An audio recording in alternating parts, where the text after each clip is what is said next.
All right.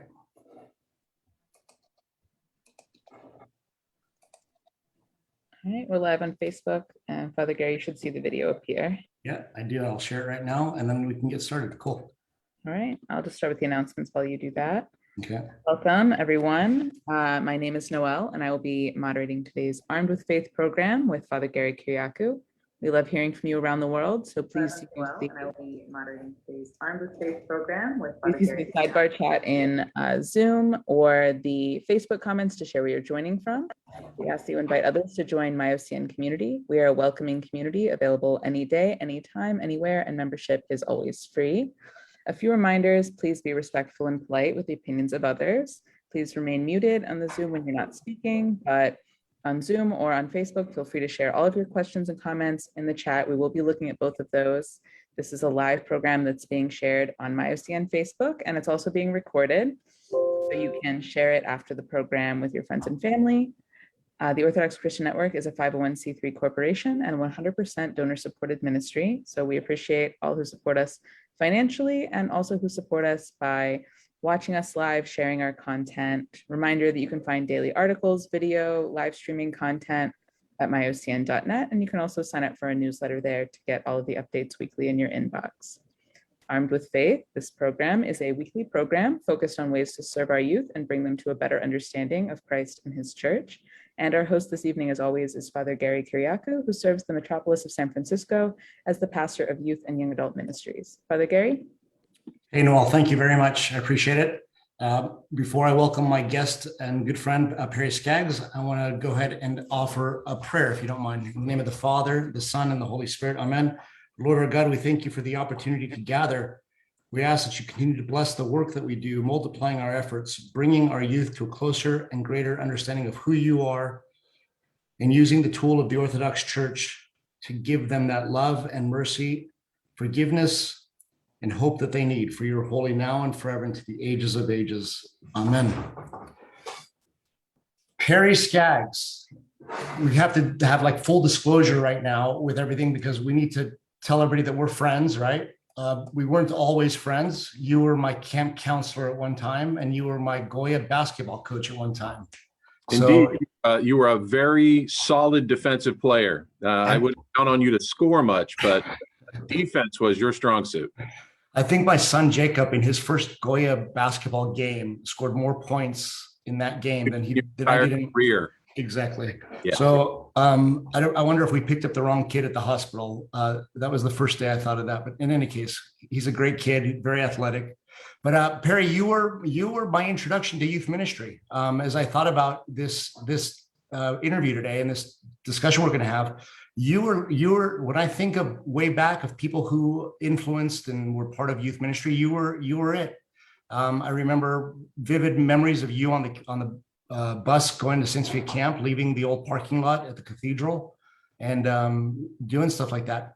But why don't you tell us, where are you sitting? What do you do for a living? What is it that allows you to be a camp director?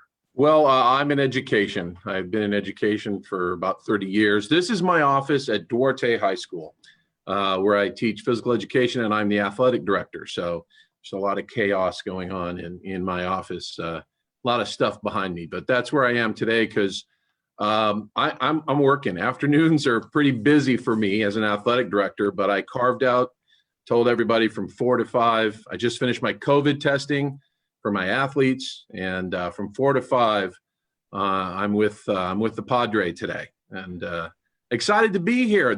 I've logged on. I'm a fan. I know since the very beginning.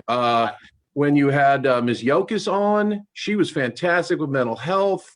There was just, so many great guests that you've had that I've gotten so much out of it. I have a page of notes I've taken, things that I'm going to, take moving forward. So Eve Tibbs was on. She was fantastic. She was, like a Sunday school teacher when I was an older Sunday schooler somewhere in there. I was going to say, she must have been your Sunday school teacher as well at one point. I think so. Her husband coached a basketball at Saint Sophia. I played in that system. So, you've had some fantastic guests. I know you're kind of lowering your standards by rolling me in here, but I think you to fill the 26 with someone. And so I think you were one of the first guests that I booked, and we booked it out this far on purpose. Today was supposed to be game one of the World Series that we were going to watch, and so yes. we had to have something to do. So no need for us to watch that game anymore.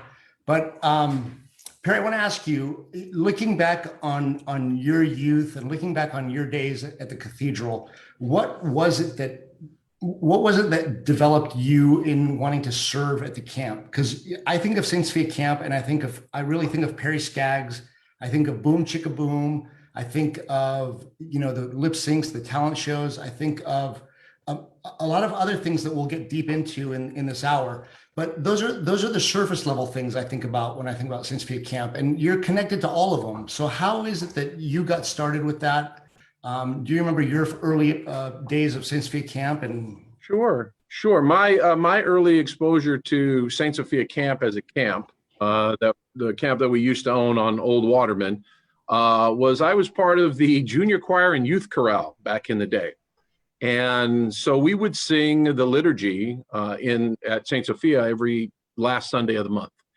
And we would go, it was like the President's Day weekend, and we would go to camp every President's Day weekend. It was like the big youth chorale and junior choir, happening. And I remember going to that since I was like 8 or 10 years old. And so that was my exposure to camp and a camp experience. Now, most of our stuff had to do with learning hymns and liturgical things and some fun stuff that we did around it. We would put on productions and plays, and we would take that time to do that. So, but it was a camp setting. You were in a cabin with your buddies, and, it was the highlight. I looked forward to it all year long, just that weekend. We all did. And then my brother first went to Saint Sophia Camp. I didn't go to the summer program. I was busy doing a lot of other things. And honestly, it just really didn't appeal to me. But my brother went, my younger brother went, and he came back the next summer and after the summer and said, "Hey man, this was a lot of fun. You got to go next summer." I was like, okay. So I think I was 14 or 15 the first time I went. And to be honest with you, it was not very good. And I'll be honest, and this informed my philosophy going forward. I didn't feel very included. And I think in large part was because I was a 14 or 15-year-old coming in, and everybody had their buddies and they had their friends and they had all the stuff they were doing. And I found it very hard to kind of click in. And I went, I think it was third or fourth week, which was, the popular week. Everybody went. It's when, all the kids went. It was the most attended. And I just didn't have a good time. But one thing did kind of separate out. My counselor was a great counselor. He included me in. I think he recognized the fact that I was sort of on the outs, and he did a good job including me in, and was my buddy. He gave me a camp nickname, pushed the things I excelled at, which were sports and the Summer Olympics that we did. And so, we came to the end, and he goes, "Oh, you're going to come back next year?" And I was like, "No, I don't think so." And he said, "Okay, look, why don't you come back like first week? I think it's more your style. Less people, I think it's more your style." So I came back the next year, first week. Loved it. Had a great time. Smaller group, more intimate. You could build relationships. It was more my speed. I really dug it. And the last year I came, I think I did the same thing because I was playing football during those years, and I couldn't take much time off to come to camp. But the experience was fantastic. I loved it. And when I had the chance to be a counselor, I jumped at it. And 18 years old, I'm a counselor at Saint Sophia Camp, and I'm 55, and really haven't left for too long. No, you took a few breaks here and there, but you have served the camp faithfully and diligently since you were 18 years old, and it's appreciative. There's a lot of things I want to get to in this hour that I've written down, and you've already kind of touched on a few of them. But with that, I want to ask you, when you're looking for a counselor, when you're looking for young adults who are going to watch other people's kids, what's the number one thing you're looking for? Like, you're not going to like the answer. Okay. Because I'm looking for a heartbeat. And basically, I'm looking for anybody that's interested for our camping program. We do our camp at Camp Sealy, which is a park and recs camp. And the way it's set up, They're small cabins. So our ratio counselor to camper is like 4 or 5 to 1. We have over 100-something kids some weeks. So I need a lot of counselors, a lot. So it's not like I can be choosy. Back in the day at Saint Sophia Camp, you could be very choosy. And it was a big deal if you got 2 out of the 4 weeks to come be a counselor. So Perry, I have to say that I remember those days because I was on the cusp of being a counselor then with the 4 weeks. And if you got a week, if you got 2 weeks, it was great. Right. And then if you made staff, it was like royalty, right? And so it was good stuff. I appreciate your answer because I know that the more counselors you get to come to Camp Sealy, the more campers you can include in the program, and that's your number one. And that's your number one goal. Here's my challenge. I'll take anybody that's interested, and then obviously, you know, they have to pass the background check and all that stuff. And they're predominantly Greek Orthodox, but we do have some people who are affiliated, who come to our camping program that aren't Greek Orthodox, that have either a lot of experience working with youth, or they come because they're a friend of someone, or they've come as a camper and they've been there 3 or 4 years and they go. Now, that's how we get really solid counselors. That's how we get most of them, is that they're already in the family. They've graduated out, is what I call it. And now they answer the call to give back. And I will say that 500 times during a summer. Yeah, I was going to say that's the speech that you give, is the give back speech. Yeah. So they give back. And I tell them, you know, whatever you got out of this program, when you cycle out, when you graduate out, it's now your turn to give back. So come, give a week, give 2, whatever you can to the program. So the large pool of them already have experience with our camping program. Now, you got to train them up a little bit. You got to give them some advice, some things to do. It's kind of on the fly. We do a little bit of training beforehand, but it's like a learn as you're working experience. But obviously some kids, and I call them kids, but they're 18, 19, they come and they're really good. They have an affinity for it. They're already really good. And you just want to bring those out. You want to encourage those. So part of it is, you know, kind of giving corrective feedback a lot of the time, like, hey, you're not doing this. I need to see you do this. You know, these are the things you need better. And then part of it is like, you're fantastic. You're awesome. Keep doing what you're doing. And those counselors, honestly, they're the ones that usually end up working on our staff. Right. And I know that you've extended the staff so that you could cover the bases that you need to cover in the means of the program and doing things like that.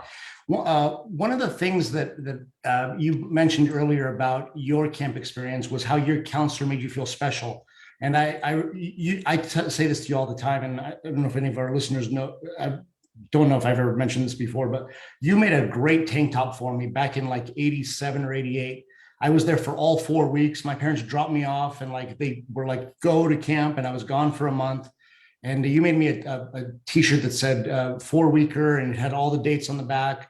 I think if I really went to my parents' house and dug, I could find it. You did a great job of including me and making me feel like I had an inclusion there, right? You said the same thing about your counselor. How do you get a young adult these days to understand how important it is to include an 8-year-old, a 10-year-old, a 13-year-old in the program? Because it's not something that they're good at these days, from what I'm saying. They're not good. The millennials who are our pool of counselors, right, are not really good at stepping outside of themselves, they say, in society, right? Tell me differently, or tell me how you've experienced that.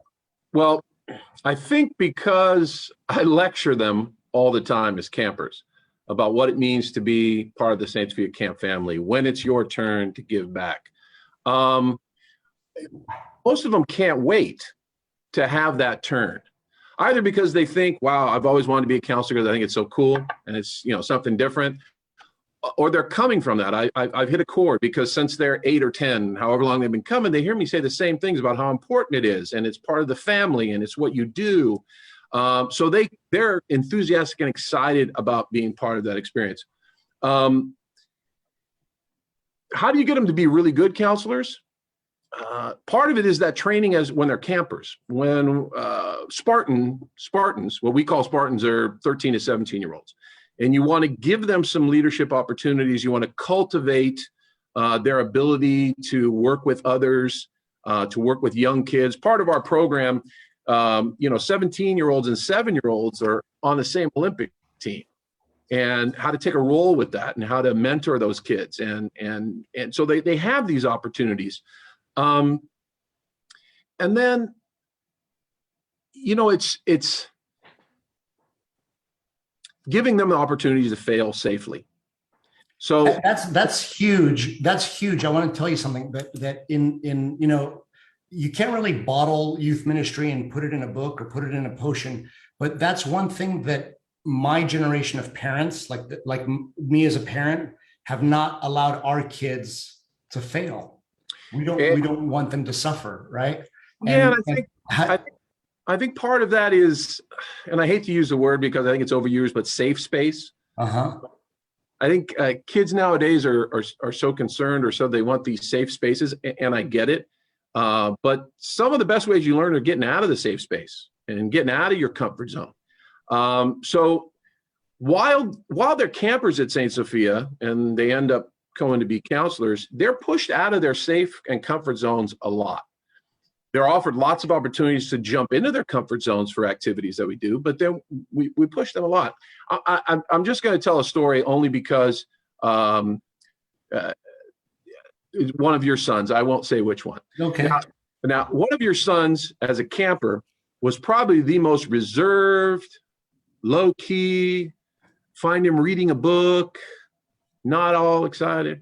And when he came as a counselor, it started to be a little bit about that, but I've watched him over the next couple of years, giving him leadership opportunities, giving him encouragement to go forward.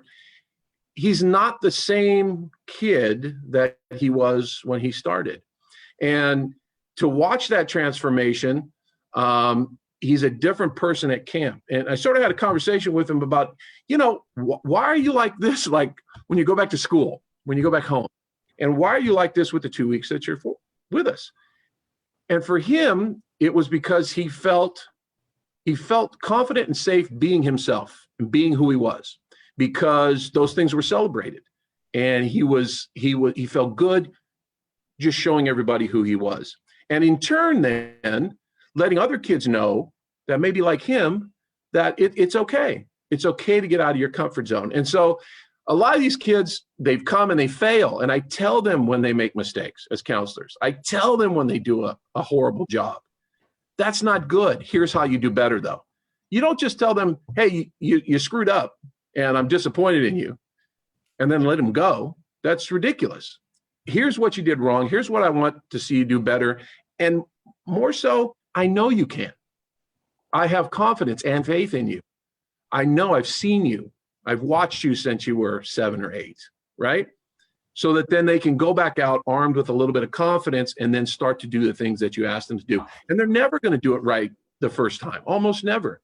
But right. The counselors that end up being really good counselors and then end up working on staff are those that failed and went back out, took their lessons, and then got better at what they're doing. And I think, not just for our counselors, but our whole program, I think that's one of the things I'm most proud of, is that kids come to Saint Sophia Camp and they feel like part of the family. They feel like they can be themselves. I'll tell you another quick story.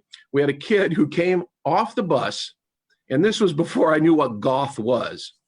I could only describe him as goth, with the dark clothes, and he had like the white foundation and black nails.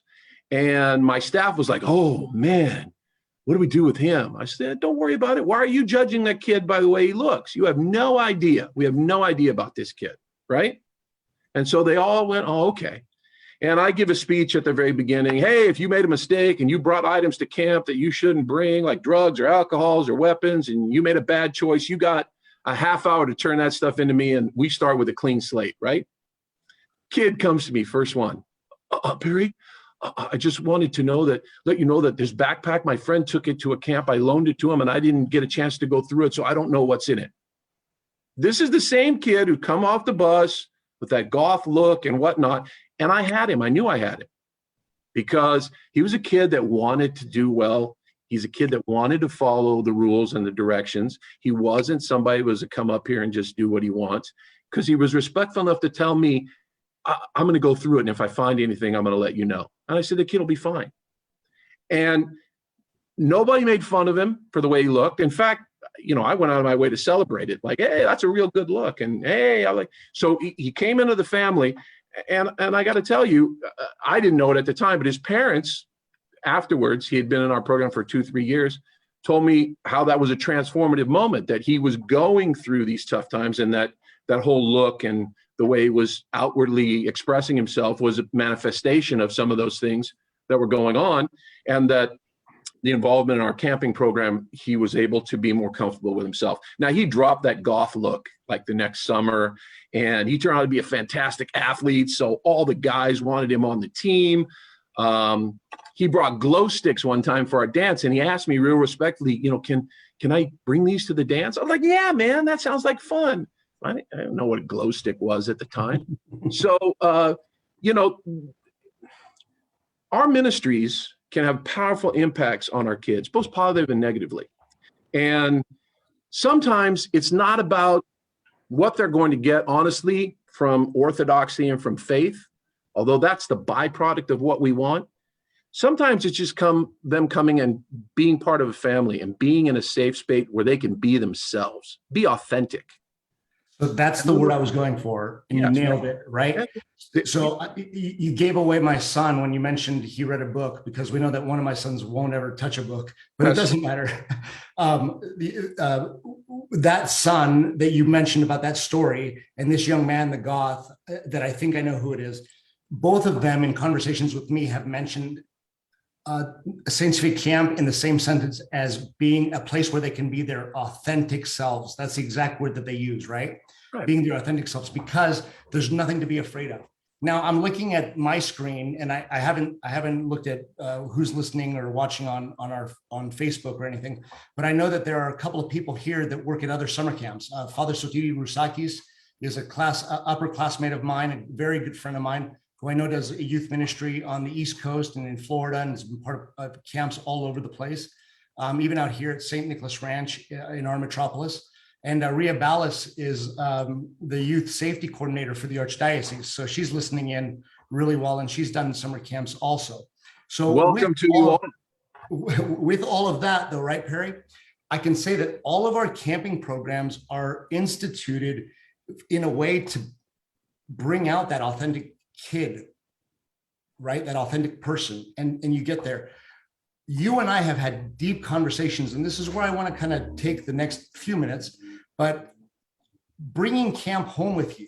When I'm at the camp and I'm giving the sermons at Vespers or Orthros, and we're talking, we try to coordinate our messages that we give during the week, right? And one of the things that you and I always say is, how are you going to be different when you go down the hill? When you get to the bottom of the hill, how are you going to be different? How has your role as camp director and seeing campers outside of the camp been an influence for the kids in a good way, or in a, I don't want to say bad way, but in a adverse way? That's a good question. I want to say honestly that most of the credit for that kind of stuff has to go to our staff and counselors that work. Those younger kids are in the broader community more than the old guy himself. But one of the things that I always what I always try to accomplish is to give these kids some tools to go back to their, we call down the hill, right? To one, feel good about themselves and have self-confidence, and then have some of that self-confidence about their faith shaping who they are. So that, I say sometimes, just because you believe in God and you're Greek Orthodox doesn't mean that you're sitting in front of an icon and praying all the time. That is who you are, and that's what you should be representing to the world, but you're not a monk. Nobody's expecting you to be a monk, and nobody's expecting you to be perfect.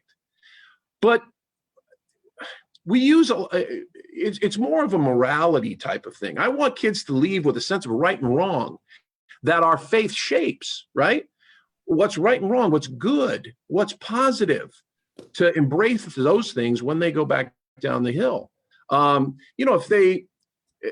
If they can't quote scripture and verse, I'm fine. But if they can go into their everyday lives and be positive role models and positive reflections of orthodoxy, that I think is the biggest thing that we can arm them with, that we can give them to go do, right?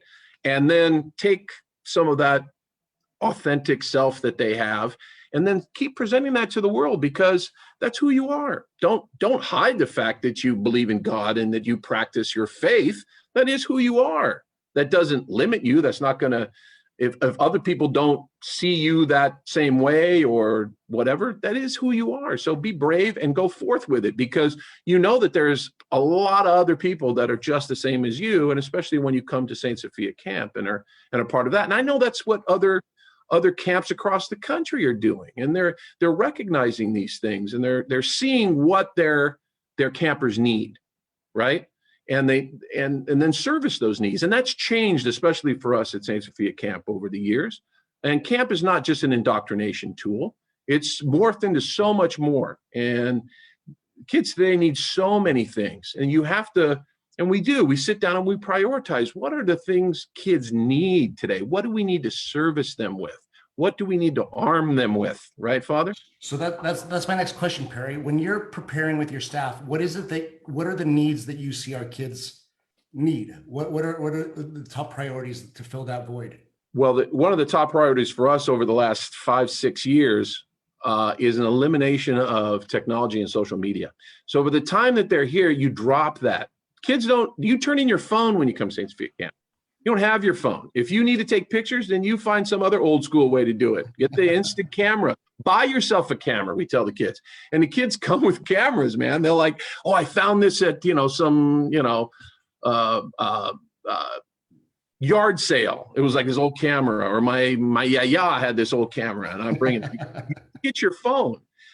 Because you're going to divorce yourself from technology, and the emphasis is going to be on what we call interpersonal relationships, talking and being with other people, other kids your age, the adults that are at camp. You're going to cultivate real-time relationships. I say this all the time, that you could talk to somebody, you could text somebody, but you miss some of the subtleness and the nuances of being face-to-face with someone. Because I can say, oh, that's silly, right, on a text. But then I can say to myself, oh, that's silly. And it's a completely different take that you get. My body language, my voice inflection, looking directly into my eyes, it's just different. So we first and foremost have tried to make that a priority. And you can see the kids, at first they were reluctant, like handing over, something they're addicted to, which they are. But over the years, it's like they hand it over easily now, because they know they don't need it. They don't need it. They don't need to connect, because we've got so much stuff for them to do, so much emphasis on learning about all the other people at camp, building those relationships, meeting new people, that they just willingly hand it over now. It's what they do. And I think, honestly, they look forward to it. They look forward to unplugging, disconnecting, and focusing on real life, personal relationships. I just want to remind you of the story of the last summer we got to spend together in 2019 up at Camp Sealy before, the world went mad. There was a kid that you assigned to me, 9-year-old kid that was at camp for the first time and was really upset that he had to give up his video games and his phone. And I was working with him. And on that first Saturday night, he wanted to leave. I'm leaving. I'm going home. I'm going to get out of here. And fast forward now to Friday night before he has to leave, he's in tears, not wanting to go home the next day. And his number one reason was he didn't want to go back to his video games, because camp took him out of that, put him under the trees, gave him the fresh air he needed, right? So that's what happens at all of these camps. And I'm hoping that all of the camps have that rule where they disconnect from technology and do those things. Perry, you at Saint Sophia Camp with your staff have done a great job of getting the wallflowers to be enticed to the dance floor by the homecoming queens, let's say, right? And you've given them the opportunity to do that. I've got a great picture of a young adult who was a counselor or a staff member at Ionian Village. Gorgeous girl, she's like 25 now, But when she was 17, she was my son's date to the dance at Saint Sophia Camp. And he was like 9 years old. And he was over the moon thrilled that he got to, be a date with her.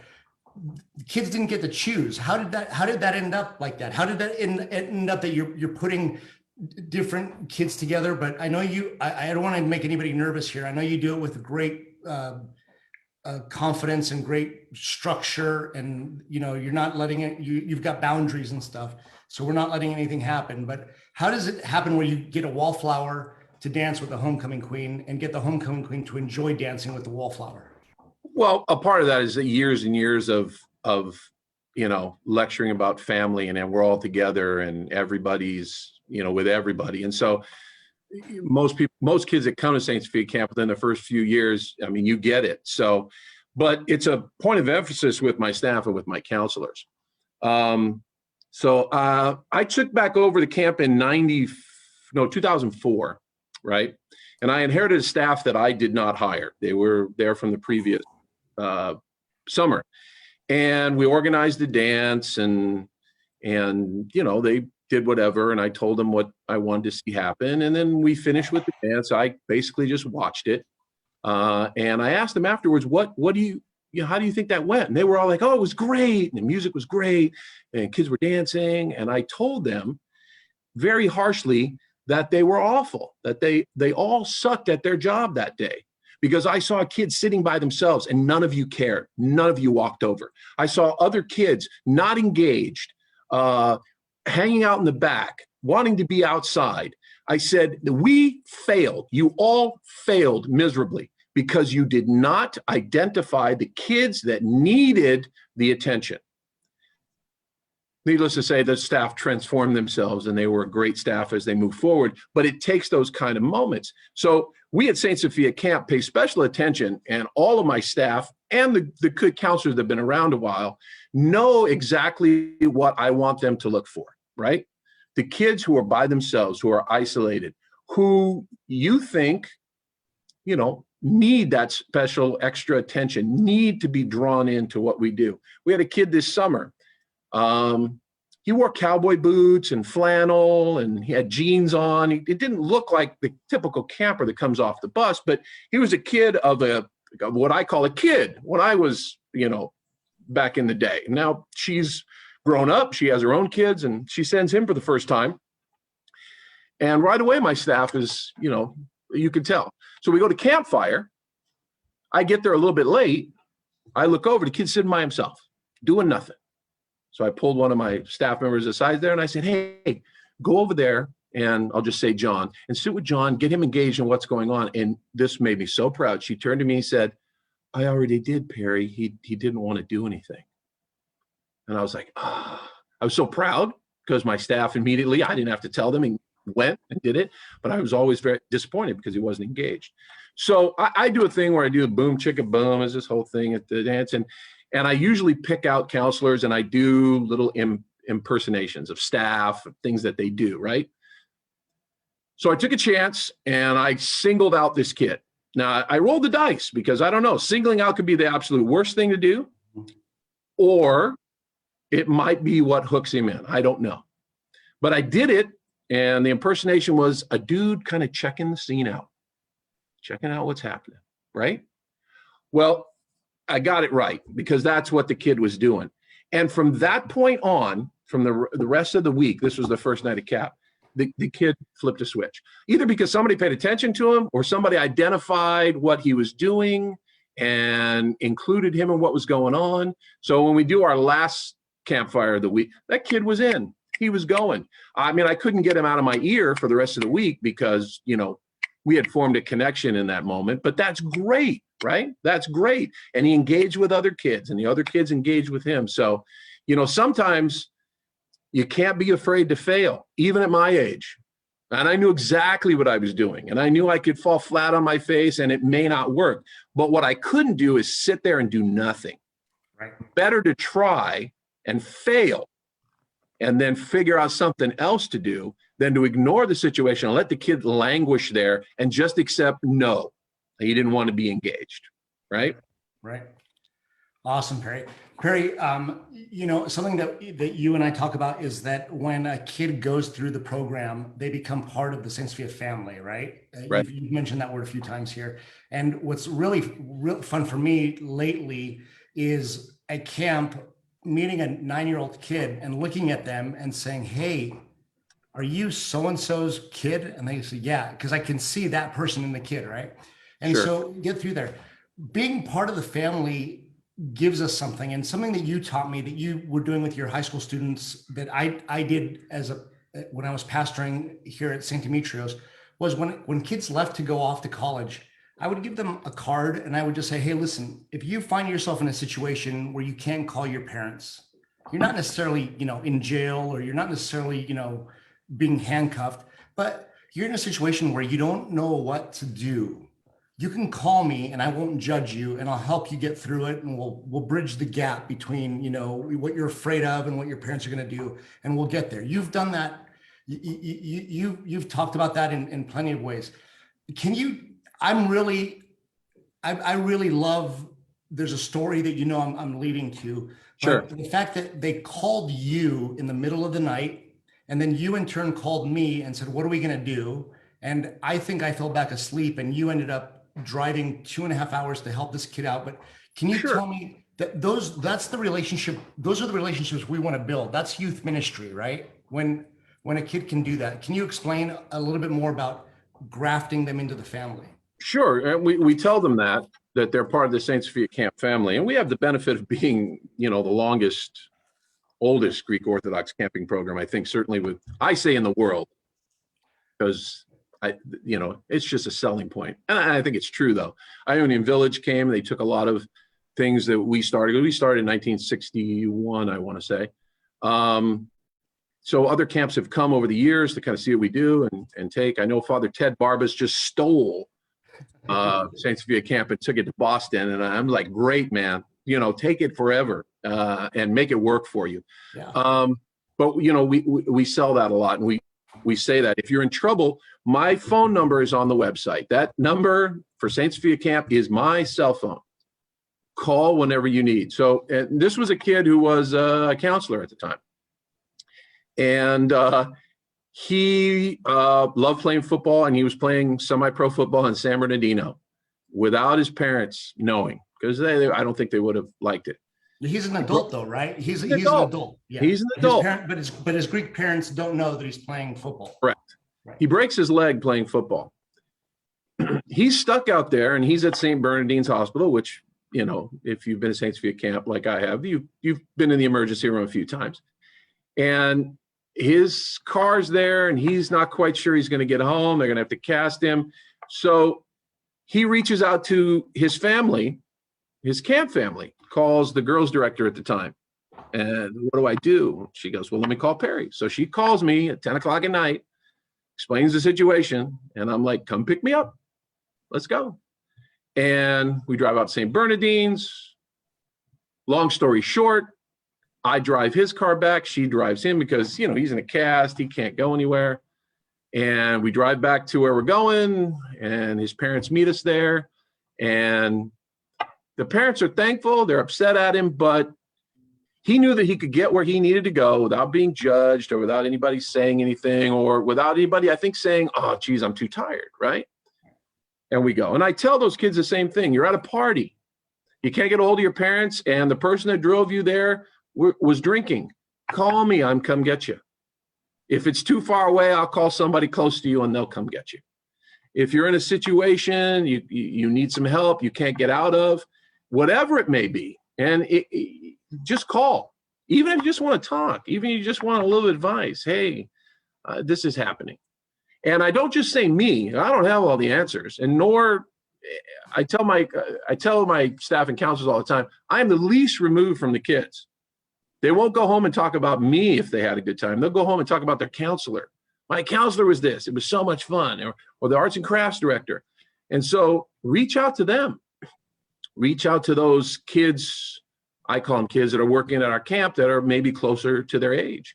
And they will answer the call. Now, they may call me and say, oh, hey, so-and-so called me. What do I do? And I'll give them some information. But be a resource. Be there.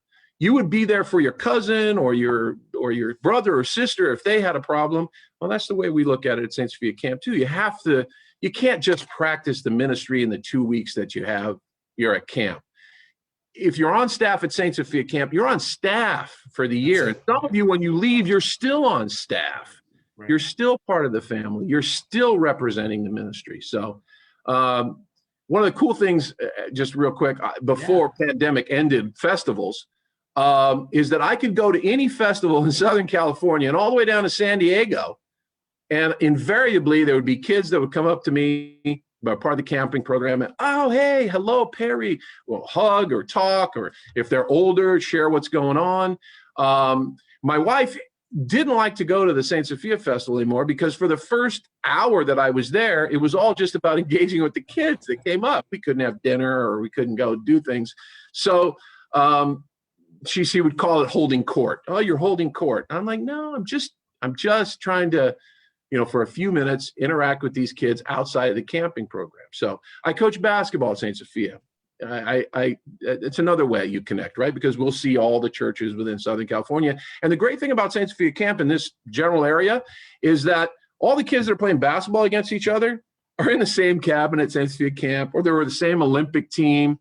And over the years, it's created a much, what I think, healthier way to compete against each other, because you're competing against your buddy, not some guy from St. Nick that I hate, or from St. John's, I hate that guy and I got to beat him in basketball. No, it's the same guy at camp where we're going to sleep in the same bunk and we're going to hang out for the whole week. We're just, kind of going at each other. And so it's nice to see that take hold in other ministries as well. So I'm loving this, because you're talking about it, and it's definitely things that, as the new director of Ionian Village, that I'm able to institute and to promote there as well. And just let me know when you're ready. Just let me know when you're ready for me to bring the Saint Sophia Camp. I'm ready. I was just about to say that in a back alley sort of way, I like to tell people that Ionian Village is Saint Sophia Camp on steroids. We get the Greek Ionian Sea right there with us. But Perry, look at the camping programs that we do and everything got hit hard by COVID, right? When I became the camp director for Ionian Village, the first thing that I did, no joke, was cancel the summer of 2020. I mean, we opened it up for staff applications. We took the staff applications, we did the interviews, we slowly started selecting the staff. And then we started to realize, hey, 2020 is not going to happen, guys. And I had to cancel the program, and I broke all kinds of hearts, throughout the country. And so I know you had it the same as well in 2020, but you didn't stop. You didn't take the summer off. You didn't take the 2 weeks off. You maybe took part of one of the weeks off, but can you explain the theory and the energy and the purpose of doing what you did in the summer of 2020, and explain? You're gonna have to explain it to people that don't know, because I was part of it. I did the Orthros and the Vespers and the OL sessions, but explain what you did for summer camp 2020 during COVID. We still needed to service the needs of our community, right? The ministry needed to be done, right? Because there was a need for it. We just had to shift the way that we did it. So I brought the staff together and I said, we're doing Saint Sophia Camp virtually. We're going to do it on Zoom. And we first started by researching my staff was researching all sort of platforms, what you can do on this, what you can do on that, we can do. We settled on Zoom, right? And then how do we make it relevant? How do we make it engaging? And we spent a lot of time, and I'm most proud of that group because that staff really did it, because they worked hard at creating something that kids could engage with. And I remember sitting in some meetings and people, I guess, thinking I was nuts. From 7 in the morning until 7 or 8 or 9 at night, there was program to be run. And stop you for 1 second. And I know the meetings that you were on, and I can tell you that other camp directors texted me and said, is this guy for real? Is he really doing a week long from 7 to 8 p.m. for a week? And I said, yes, he is. So you were on live from 7 in the morning to 8, 9 o'clock at night for a week, right? We did what we do only we did it virtually. And how did we accomplish that? So you logged on at 7 and you had the camp morning show, and we played music, figured out how to do that, and everybody would listen on their computer. And then at 7:30, Father Gary did Orthros, and then we had breakfast. There was a Zoom meeting you logged onto, and you ate your breakfast with whoever wanted to come to breakfast. And we had a lot of kids at breakfast. Some would check out and do something else. And then we ran our activity periods, three of them before lunch. And then there was a Zoom meeting for lunch, and there was a different host and staff member in there hosting and being, the sort of the host of the lunch, right? And it rotated through, and kids would be making their lunch, having conversations. My staff sometimes would sit there, sometimes they would engage. And then we did that, and we did Summer Olympics. We competed. We broke the kids up into teams, and they competed. And I thought, got very creative with the different games that we would play and compete against each other on Zoom. And then we'd have Vespers in the evening. Father would do Vespers. We'd have the open dinner. Well, actually, we let dinner go on their own because we figured families might want to have dinner by themselves, and we didn't want to monopolize their kids the whole time. So dinner was on your own, and then they came back for a nighttime activity. We did a whole camp dance on Zoom. And I want to plug in real quick just a couple of things. I would get on. I would do the Orthodox in the morning with you. I would do my sessions of Orthodox life, which I absolutely loved, and then I would log off and I would do my work. Right, I would do what I had to do as a parish priest, and as summer of 2020, doing what I had to do. There was one afternoon I went downstairs to get something to eat, and I could hear what sounded like a gaggle of teenage girls sitting in my backyard. And I kept looking, but I didn't see anybody there. But I kept hearing all these voices. So I finally went out there, and my daughter's sitting there with her laptop, and she's laughing. And I said, Elena, what are you doing? And she says, we're having lunch with my cabin. And you had given her a community right there, right? And they were all together. Then I know you're going to talk about the dance, but the dance was crazy because, Perry, these kids were in their own bedrooms, and I was trying to watch the Dodger game on a Friday night or Saturday night, whatever it was. And my daughter's got the computer up, they're playing music, and whoever you had in control was going from person to person to person, highlighting them on the screen, and the kids were dancing together. And I think you went 3 hours longer than you expected to. And here's my question, Perry, why? Well, why? Why? Because number one, we could. There's no reason why we couldn't, in my mind, right? And I had the people and resources to be able to pull it off because kids needed the engagement. When we talked about it, they were sitting there by themselves in front of a computer screen, mostly, and as an educator myself, disengaged. They certainly a little bit disengaged in an educational sense, but they certainly were disengaged in a social aspect. They couldn't be with people outside of their family. And let's face it, it's just so much time you can take with your family before you're like, oh man, I need some variety, right? I need my friends, especially at that age. So they needed that engagement. So we needed to find a way to provide that. And so the dance was themed. You dressed up in whatever the theme was. I can't even remember. We figured out a way to highlight kids. And when you went to them and they were on the highlight on the screen, they were dancing, and you'd call them out. You'd gauge them. They were doing requests on the chat. I want to hear such and such. And then you'd say, hey, here's Katy Perry or, whoever it is for so-and-so. And they were engaged. They were engaged with each other. And they were having fun. And that's what we wanted to try to accomplish. And I looking back on it, we talk a little bit about post-camp depression, which you get. PCD. I at times, and I'm doing it now a little bit, got very emotional at what we were able to do. And I was emotional in the sense that we accomplished what we tried to, and I didn't really realize myself just how much and how important it was for the kids that came to be with us. And I think maybe out of all the things that we've done at Saint Sophia Camp, I'll probably look back on this when I retire in a few years and say that's one of the things I'm most proud of, is to overcome that obstacle and to be able to provide the camping ministry to those who wanted to take part of it or who could. We had a good 30, 35 kids, and it was great, right? And they were all jacked up and excited to be there, which made the experience even better.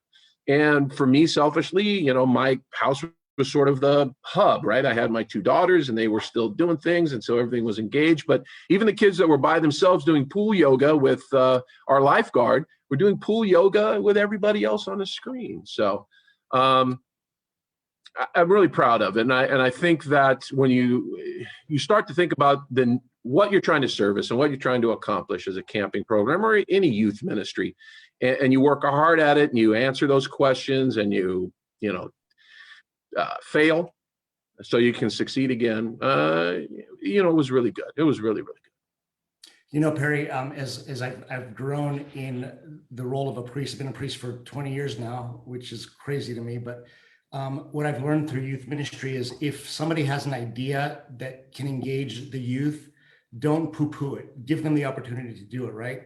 So when we were leading up to Saint Sophia Camp that summer of 2020, and, I was canceling Ionian Village and doing what I had to do to clean up here. And I had you calling and emailing over here saying, we're going to do it, Padre. We got you, right? We got you. I kept having people say, Father Gary, tell him not to do it. It's going to crash. It's going to burn. It's not going to be good. And I thought, no, even if he gets 2 or 3 kids, or if he gets 10 kids, it's going to be great, right?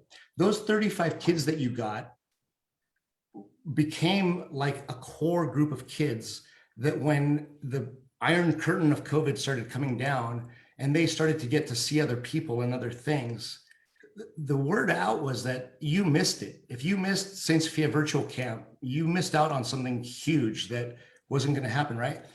You went a step further then. What did you end up doing during, you did something further. You created another program, another virtual Saint Sophia Camp Day. Sure. We just had a Saint Sophia Camp Saturday. We still couldn't do anything live, and it went so well. And so I challenged myself that we were just going to provide a Saint Sophia Camp Saturday, just a camp day, with everything they would normally do. And so kids could have somewhere to go and be engaged with our program and our ministry. So it's even something I'm thinking about doing. And I think we can do something live. I may have missed the boat because, let's face it, FDF is starting, and so kids are going in that direction there. It's hard to do a lot of things once FDF train starts rolling down the tracks. But I haven't ruled out, doing something again on Zoom if we wanted to. But I think it's important for us, now that things are opening up for our ministry, is to do something maybe at Saint Sophia Cathedral, and it's a Saint Sophia Camp Saturday. We have a day, and we ended up with a dance at night, and we'll do arts and crafts and sports, and we'll have Orthodox life, and we'll do service and all that stuff. And if 5 kids come, great. And if 50 kids come, great. I don't really care. I don't really care how many come. I think you have to offer it. You have to put it out there. You have to service, again, the needs of your community. And our community is the youth of the Greek Orthodox youth, and just the Orthodox youth in general, because I get so jacked up. I get so jacked up talking about this stuff with you, and you know that. We'll go to Dodger games, and we won't even know what's going on at the game, and we'll be talking about, we talk shop for 90 shop, and when you talk shop like this, you absolutely love it. Noel, I am just looking down at my clock for the first time and realizing that we only have a few minutes left, and I'm hoping, and I'm sure we have some questions. Are there any questions that people have provided for Perry? Yeah, like a few more that don't come from you. Yeah, exactly. Well, first we have a comment from James. If you want to unmute yourself, James. Hello, how you doing? It's a very interesting topic, and I'm getting more inspired more than ever. And I'm really glad we're really focusing all these things to bring the young people back to church. But what I'm saying is that I thought of what you said, Perry, about the way that person dressed in the certain clothing, because that person just started and the person just wanted to break in and came as themselves. But what if they also have their own point of view, what they see things and what they learn? that including how they see Jesus Christ, contrary to what the Orthodox Church is teaching. Because don't forget, first of all, many of the parents or even grandparents grew up at a time where there was no Sunday schools. And they might have passed it on to the young people, and the young people, same thing as their parents, might not know about what the church teaches us. So that's why it's okay to find out how they view Jesus Christ, even if it's contrary to what the teaching is. So that way we could understand where they're coming from. Oh, absolutely. I don't think you How they learn yeah. things, or the way they dress, the way they eat. Even I had bad habits, and I learned to transform into good habits. So it happens to all of us. So that's why it's very good that we get some idea. How do we get the young people in church? Today we just celebrate Saint Demetrius. Last night at the Vesper service in Astoria in New York, guess what? I see young teenagers coming in, even though the way they dress, well, it's a perfect timing for them to come, at least only for the start. Sure, absolutely. Yeah. What we true is exactly what you're talking about. We just want to bring them in. We want to get them in. And if they're coming to have fun, at first that's great, but you're going to get exposure to Orthodoxy. You're going to get exposure to your faith. And here's the dirty little secret. Don't tell anybody. We plant the seed, and that may not grow when they're 18, 19, 20, 25, 30, but I guarantee you that it will, because at some point they'll start to have families on their own. They'll start to see the importance. They will gravitate back to the church. They may not do it instantaneously, but they will gravitate back to the church because orthodoxy is truth, and they will gravitate towards that truth. And so we just plant the seed at Saint Sophia Camp by having fun and being with their community and whatnot. But I'm really proud of the kids that are older now that bring their families to the church, that are part of what goes on in their communities. So yeah, you're absolutely right. Is there another question? Yeah, we have another question, which is, how can we create something like this unique camp environment at our home parish where kids are with us for a shorter time? Perry, that's a great question. I'm going to tell you that was actually one of the things that what we were supposed to talk about today. So I think we might have to do another show just based on that, but go ahead and try. Give that question a shot. Well, start small. Start with a day of activities. I mean, if you have a large donor, can find yourself a camp to buy and start doing program. Give me a call. I'll give you all the resources, and you can go and run with it. Because I don't think there's anything better than that camp setting, quite frankly.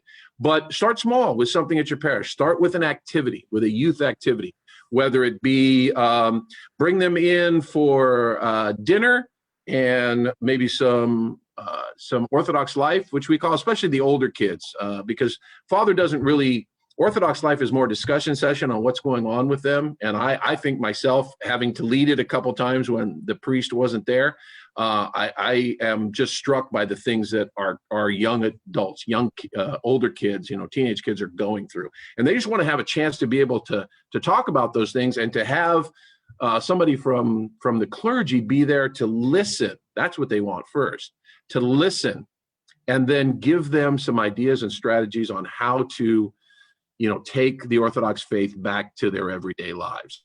So I think that's important. And then you do a little basketball, show a movie, have a dance, something fun afterwards. And if you get 10 kids, great. Next time they'll have so much fun, you'll have 20, you'll have 25. And just make the time and the effort to plan something to the best that you can. What you think might be fun, what you think they may need. You may run it and it may suck. Be prepared for it to suck, right? Be critical of what you do too. Did we accomplish our objective? What was our objective? Don't just go in there and say, oh, we're just going to throw some dinner together. We're going to do this. We're going to do that. And then whatever happens. That's the worst thing you can do. Plan for it. Plan, have an objective, execute, and evaluate. Love it. And then we just have one more comment, which is not a question, but I'll read it anyway, which is, the great thing about camp is that kids feel like it's a place in the church that belongs to them. And I thought that was a great point, because, sometimes even for young adults, right, it can be hard to see like, where do I fit in here? This isn't something that I'm in charge of. This isn't, what's my place besides being passively involved. And I think it's great to have that active involvement in that space where kids are really taking the lead. So go ahead, Perry. Yeah, it's theirs. And then it's exclusively theirs. There are no parents there. There's, adults, but those are adults within their camp community. So there's a buy-in. We're all in the same boat together. And they execute all these things. I do a big lecture on don't sit there during service and do nothing. Be engaged. What's the best way that you can be engaged? Learn the hymns. Sing the responses while you're sitting in the pew. Don't sit there. It's not a show. You're not passing the tray and paying for your admission ticket afterwards. Be part of what's going on. If you're a younger kid, be an altar boy. Get in the back. See how that works. If you're wanting to be involved after a while teaching Sunday school, teach Sunday school. But the easiest way to engage in the liturgy and the service is learn the hymns. And we do that as part of a camp. You come every year, you're singing the same hymns over and over and over again. Those kids return back, and you got to tell them, don't sit there. Sing Tesperes Vias, sing O Monogenisios, sing all those. And I tell them, learn it in Greek because it's more beautiful and it has more power. Learn it in Greek. So. That reminds me of the time that you were the chanter for liturgy one Sunday when you led the campers. It was great. And Noel, what's interesting about that question too is that sacred space is not part of what the Generation Z is really used to anymore, because all of their space is online and digital, right? And so when you get into a camping setting and you created a sacred space, and something like Saint Sophia Camp I can think of and other camping programs is, first off, the whole camp becomes a sacred space, right? Like this is a place where you can be your authentic self and you're perfect. But then within that sacred space, you find a spot under the trees, Perry, where we've had the blessing, which is, a cloudy blessing, but of carving out a space that wasn't meant to be a chapel to be our chapel. And that becomes the holy space, right? Like we enter that space, that's church. The no gum, no hats, no talking when you're not supposed to be talking. We treat it like a church. That's the sacred space that we want them to take back into their home when they leave and go down for the hill for camp. So yeah, I'm really excited about this conversation. There's a question from Mariella on the chat here. Perry, she says, where is a good place to find training materials for youth counselors? Any training materials for parents as they help with youth activities during the year? First off, I'm going to say that Ria Ballas probably has quite a bit of that at the Archdiocese level. But Perry, what do you use? What are some of the things that you're giving people to prepare themselves? I got to be honest with you. Over the years, I've found that cultivating good youth ministries and reaching out to youngsters and even parents requires a personal touch. We're not going to have the same impact. You're not going to get what I think is the most out of it by reading a book or reading a bunch of guidelines, right? There has to be something behind it. And I have the luxury of being able to do that year after year after year at camp. And reinforcing those things over and over and over again. So do I have a formal training for my staff? No, they've been trained since they were 8.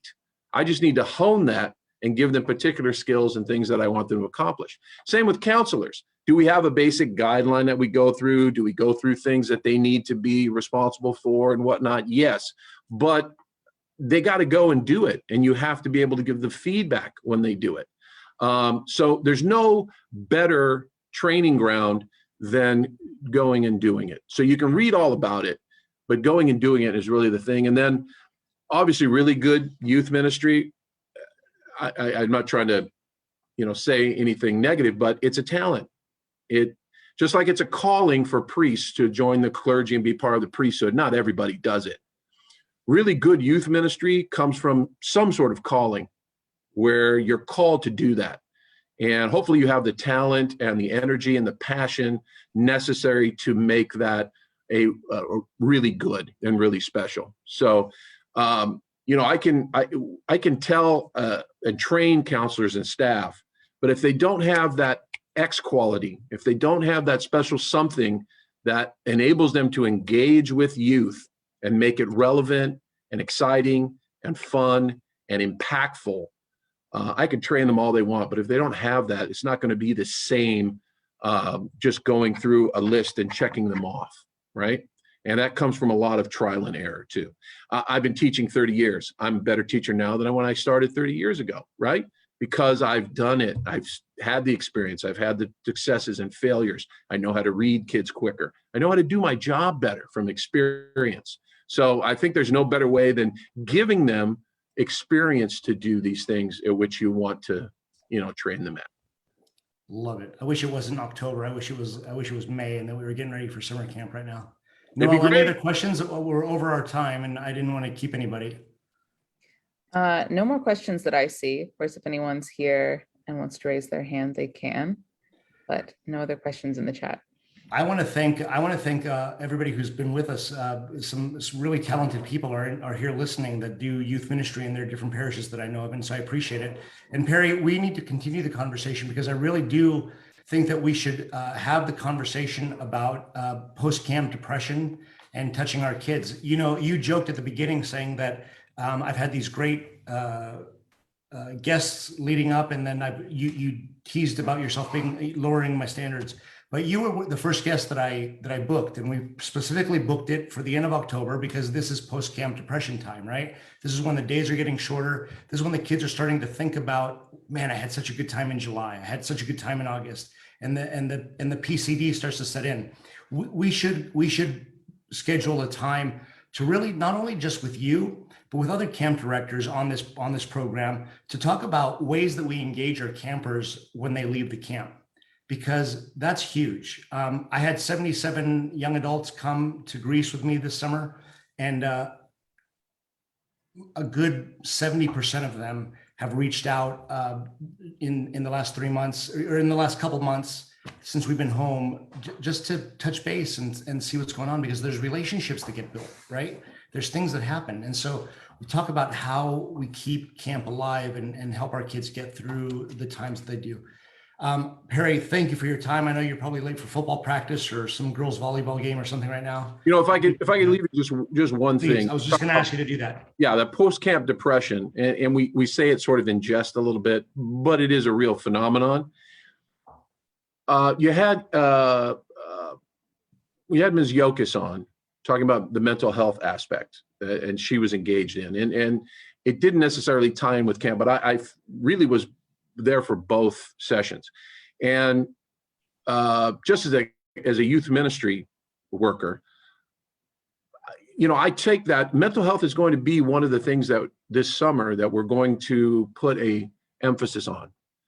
And then how can we, in our ministry at Saint Sophia Camp, how can we service that need?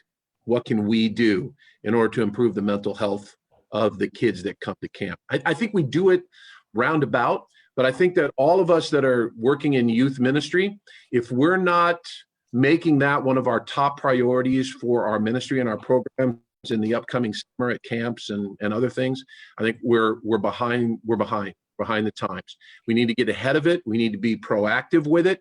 And we need to engage mental health experts for all the knowledge that we can gather to then take back and see how that works within our program and how we can service the needs of a lot of those teenagers that are coming with those things, and even younger kids today. So I want to thank you for the opportunity. I love to sit down and do something else again. I think it's really great. I like engaging with other people. So I think your idea of getting people together who work together in youth ministry to be able to share stories and ideas and thoughts and not just have one person answer questions, I think would be very impactful. I know it certainly would be for me because, I'm not above stealing anybody's good idea to go ahead and use at Saint Sophia. Yeah, that'd be great. Perry, thank you very much. I really appreciate your time. Noel, I'll let you give us some business and then I'll close it out with a prayer and we'll go from there. Perry, again, God bless you, the work that you do. May God multiply your efforts and continue to inspire you to do what you're doing. Thank you for being here. Really appreciate it. Noel. You bet. Go Braves. Go Braves. Well, I'll just close out with some upcoming program announcements. This week's Let's Talk Live, which is Thursday, we have Father Stavros back again, talking about what it means to be a disciple, what it means to be a follower. He's a Saint Sophia Cathedral boy, by the way, from Los Angeles. Just wanted to I point didn't know out. that. Yeah.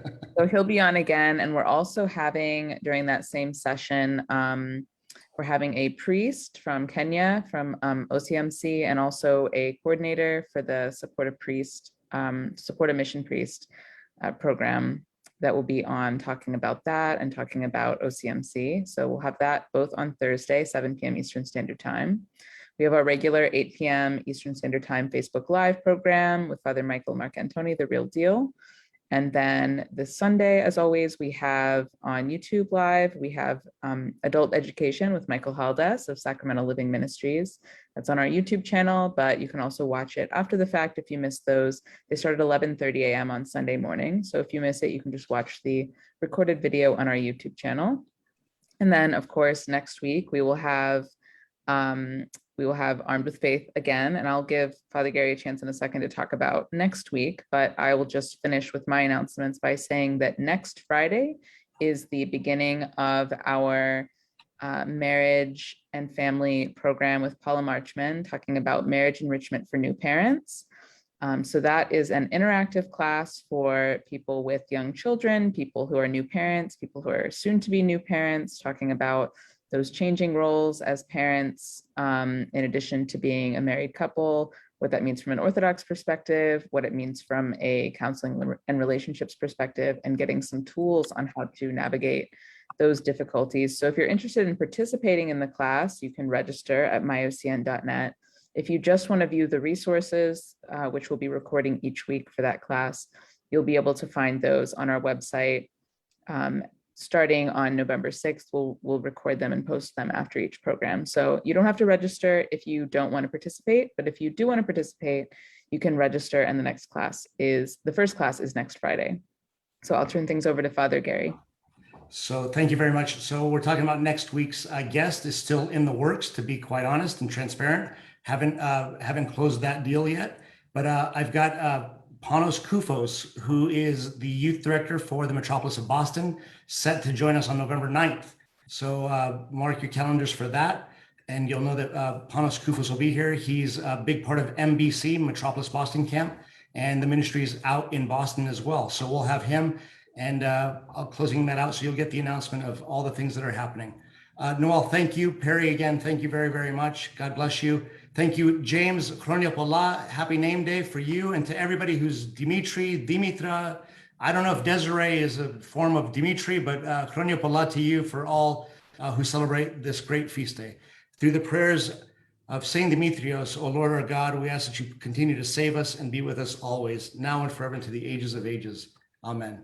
Have a great evening, everyone. Thanks for being here.